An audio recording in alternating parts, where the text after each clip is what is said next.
மகாதேவா, தாங்கள் அனைவருக்கும் சரியான பாதையை காட்டுபவர். நாங்கள் வணங்கும் இறைவன். அவ்வாறு இருக்கையில் தங்களுக்கு நாங்கள் எவ்வாறு வழிகாட்ட இயலும்? இன்று தங்களின் இந்த இறைவனுக்கு தன்னுடைய பக்தர்களின் துணையும் பக்தர்களின் உதவியும் தேவைப்படுகிறது. எனக்கு சகாயம் புரிந்திடுங்கள். இவ்வனத்திலிருந்து புறம் சென்றிடுவதற்கான பாதையை எனக்கு காட்டுங்கள். எனக்கு உதவி செய்யுங்கள். மகாதேவா, இயன்றவரை முயற்சி செய். ஆனால் எந்தவித உதவியும் கிடைக்காது. இன்று சூரியன் அஸ்தமித்த பிறகும் நீ இது போன்றே வனத்தில் அலைந்து திரிந்து கொண்டிருப்பாய். அதற்கு பிறகு சிவசக்தியாக இருக்கும் நீ சக்தியை இழப்பாய். சக்தியை இழந்து நீ சவமாக அலைந்து திரிந்து கொண்டிருப்பாய்.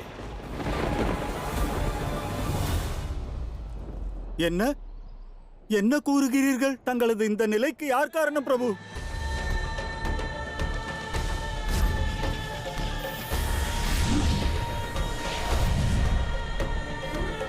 நீங்கள் யாவரும் உடனே பிரயாகத்திற்கு சென்று நீராடிடுங்கள். அங்கு நீராடினால் பாவ விமோச்சனமும் கிடைக்கும். நற்குணம் கொண்டு புத்துணர்வு பெறுவீர்கள்.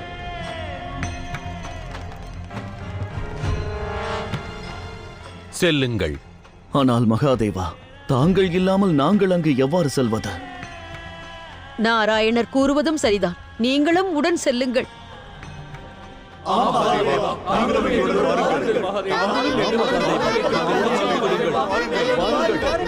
மகாதேவா, எனது உத்தேசம் முழுமை பெறவில்லை. உடனே நான் சென்றாக வேண்டும்.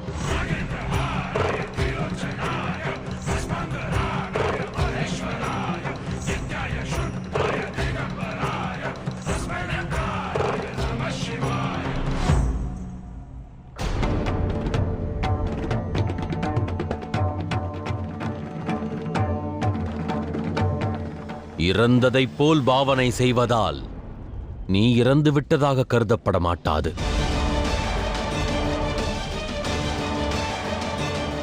உனது மரணத்தை எதிர்கொள்ள நீ ஆயத்தமாகு. உனது மரணத்தை எதிர்கொள்ள நீ ஆயத்தமாகு.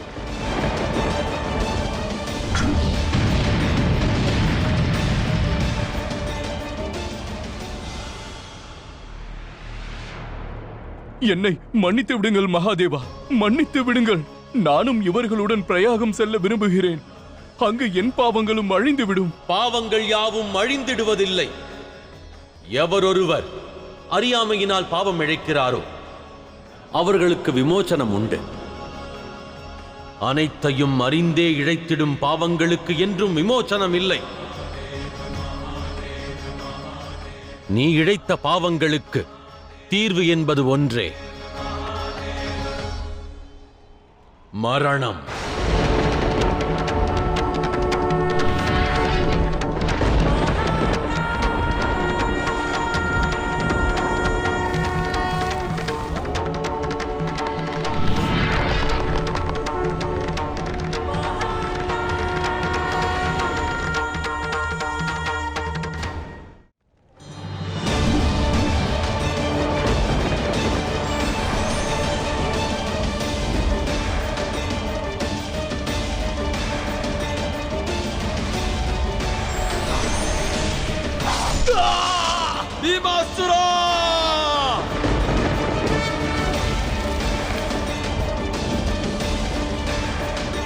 ஹர ஹர மகாதேவா, ஹர ஹர மகாதேவா.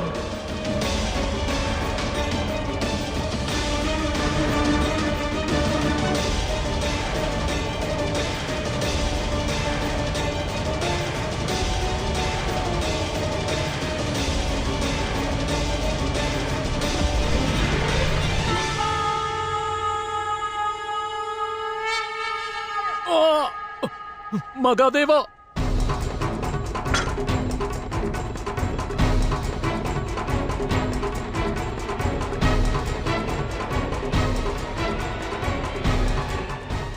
இவ்வாறே தொடர்ந்தால் நாங்கள் அனைவரும் அழிந்து விடுவோம்.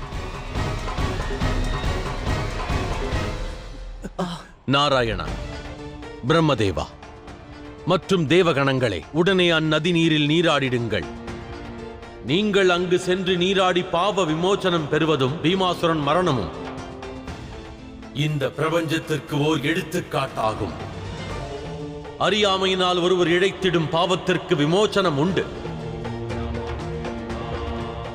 ஆனால் அறிந்தே இழைத்திடும் பாவங்களுக்கு விமோசனம் அல்ல, அதன் முடிவு தண்டனை மட்டுமே. அவ்வாறே மகாதேவா, அனைவரும் பிரயாகம் சென்று நதியில் நீராடுகிறோம். தாங்கள் தங்களது உத்தேசத்தில் வெற்றி பெற்று வரும் வரை நாங்கள் அனைவரும் அவ்விடத்திலேயே காத்திருப்போம்.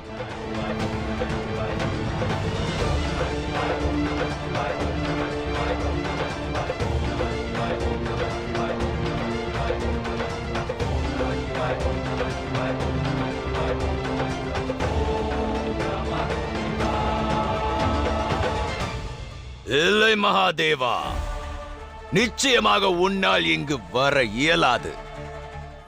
ஏனென்றால் சூரியன் அஸ்தமிப்பதற்கு சில நிமிடங்களே எஞ்சி இருக்கிறது. அதற்குள் சுக்கிராச்சாரியார் தனது யாகத்தை முடித்து விடுவார். அதற்கு பிறகு உனது ஆதிசக்தி சக்தியற்றவளாகி விடுவாள். அவ்வாறு நடந்த பிறகு சிவனான நீ சவமாக மாறிவிடுவாய்.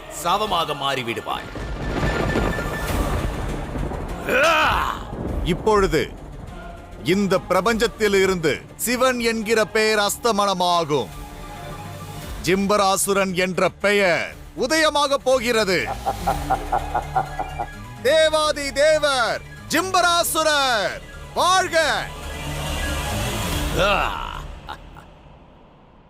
ஹர ஹர மகாதேவா, ஹர ஹர மகாதேவா, ஹர ஹர மகாதேவா, ஹர ஹர மகாதேவா,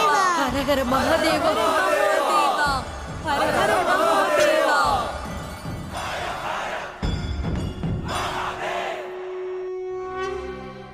ரூபேஸ்வரரே, தங்களுக்கும் மற்றும் அனைவருக்கும் சிவனானவன் காலத்திற்கும் நன்றிக் கடன் பட்டிருப்பான். உங்கள் யாவருக்கும் எனது கோடான கோடி நன்றிகள். வேண்டாம் மகாதேவா, எங்களுக்கு நன்றி கூறி எங்களை பாவிகளாக மாற்ற வேண்டாம். தங்களை நாங்கள் வணங்குகிறோம். நாங்கள் அனைவரும் தங்கள் பக்தர்கள். பக்தனுக்கும் இறைவனுக்கும் ஆன உறவு அன்பால் ஆனதல்லவா? அதில் நன்றிக்கு ஏது இடம்? நமது உறவு அன்பாலானது. ஆனால் உதவி என்பது அன்பிலும் பெரியது. எனவே நன்றி கூறுவது அவசியம். நன்றி குணம் கொண்டிருப்பதும் விசுவாசமும் ஒருவரது அடையாளமாகிறது, நற்குணத்தின் வெளிப்பாடாகிறது. எனவே இந்த சிவன் உங்கள் அனைவருக்கும் நன்றி கூறுகிறான். தாங்கள் கூறியது உண்மைதான் பிரபு. தங்களிடம் ஒரு வேண்டுகோள். இந்த நிகழ்வையும் தாங்கள் எங்களுக்கு அருள் பாலித்ததையும் காலத்திற்கும் நாங்கள் நினைவில் கொள்ளும் வகையில் எங்களுக்கு ஒரு அடையாளம் தாருங்கள் பிரபு. இங்கு ஒரு ஜோதிர்லிங்கத்தை நிர்மாணித்து இவ்விடத்தையே புனிதப்படுத்தி விடுங்கள் பிரபு. மீண்டும் தங்களை நாங்கள் சந்திப்போமோ மாட்டோமோ, எங்கள் வனத்தை தாங்கள் புனிதமாக்கி விடுங்கள்.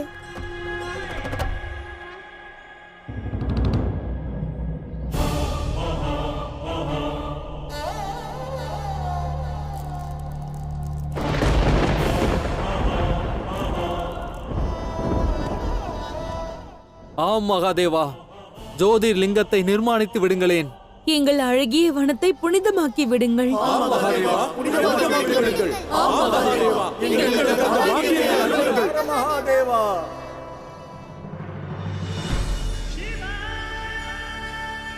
நிச்சயம் நிர்மாணிப்பேன்.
பிரபு, நாராயணா,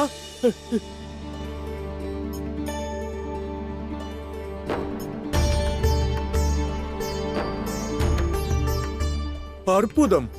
ஒரே இடத்தில் தங்கள் அனைவரின் தரிசனமும் கண்டு நான் தன்யனானேன்.